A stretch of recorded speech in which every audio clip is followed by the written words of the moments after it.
international organizations to make sure that the investigation could be focused and could move as effectively as possible.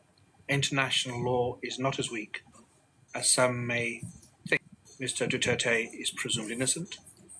He will make his initial appearance before the court soon.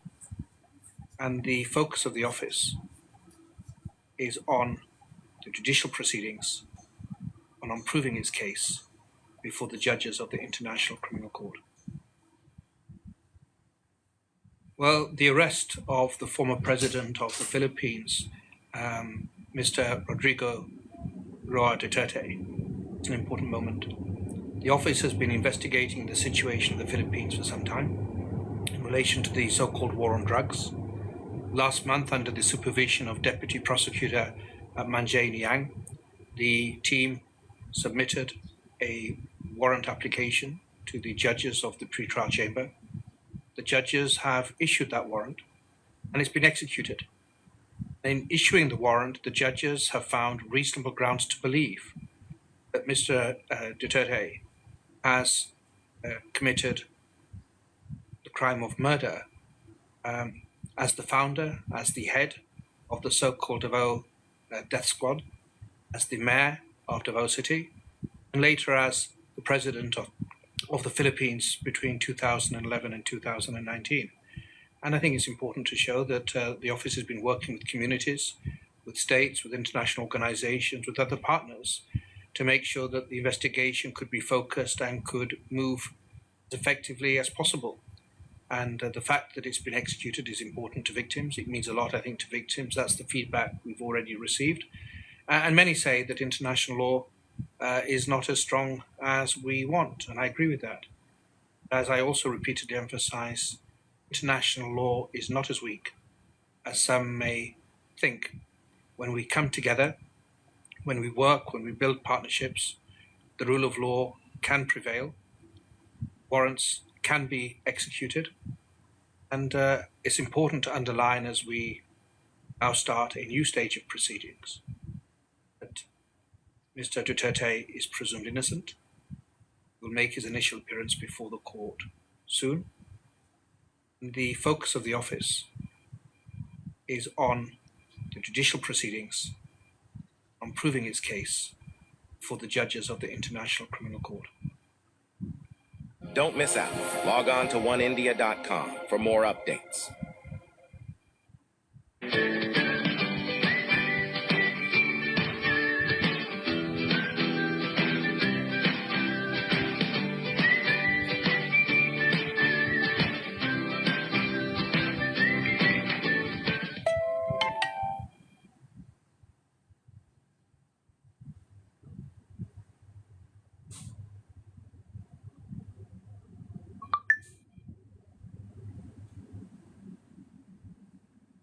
The International Criminal Court is now in session.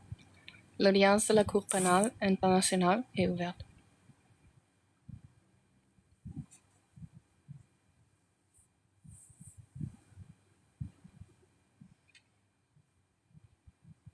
Please be seated. Veuillez vous asseoir.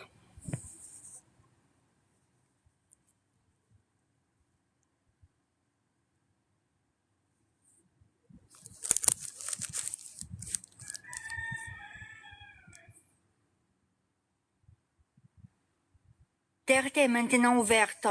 Je souhaite la... Good morning. I would like to welcome everyone inside and outside of the courtroom.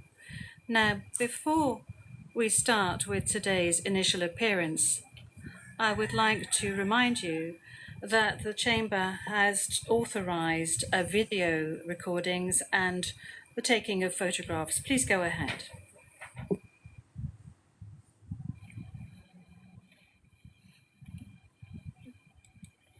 Je vous remercie. Vous avez une...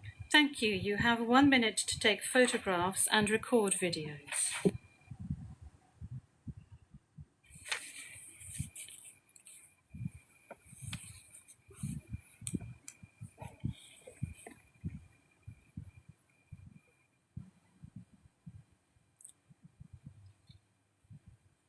Merci beaucoup.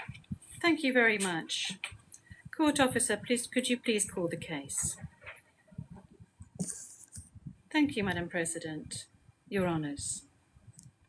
The situation in the Republic of the Philippines case, the prosecutor versus Mr. Rodrigo Roa Duterte, case number ICC 0121 0125.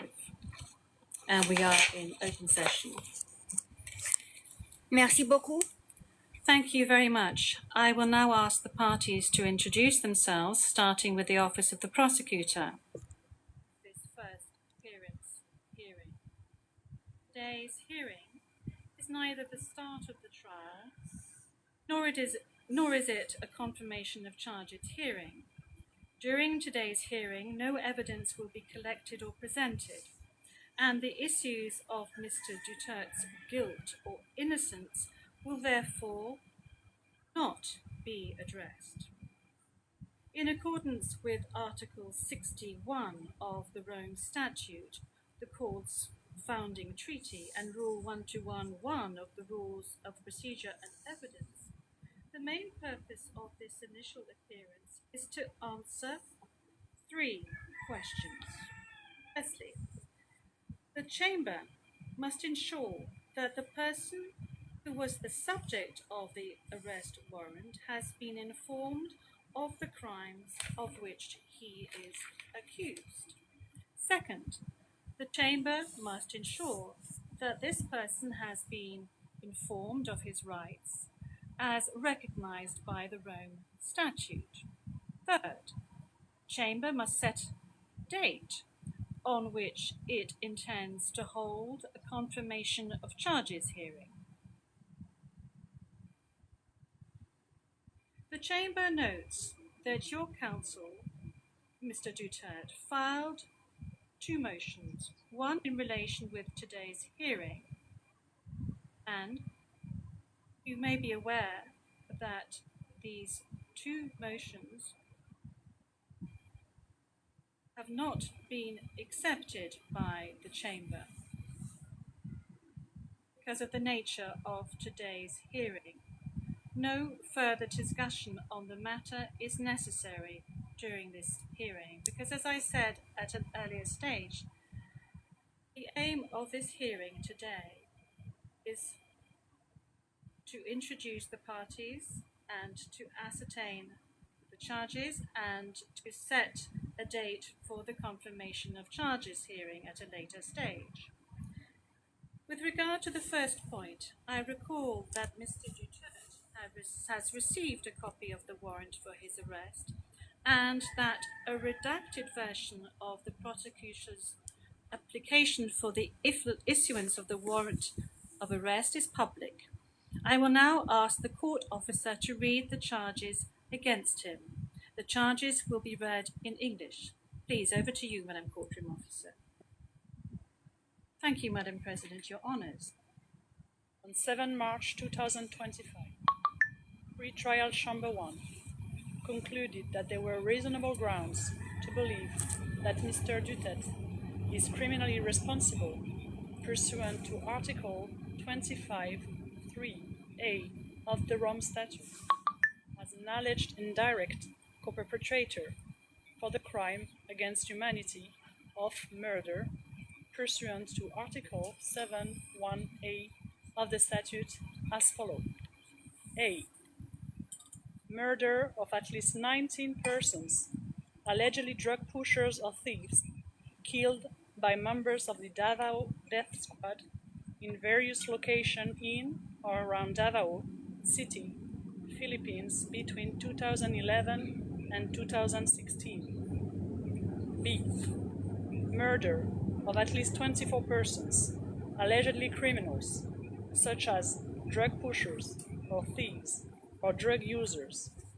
Member, a daughter no less, was not allowed access to her father. This is a very sad day for international justice.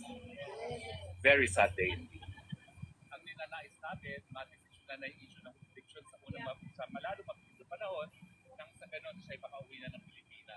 Well, our expectation is they will allow us visit. They will give us permission to visit the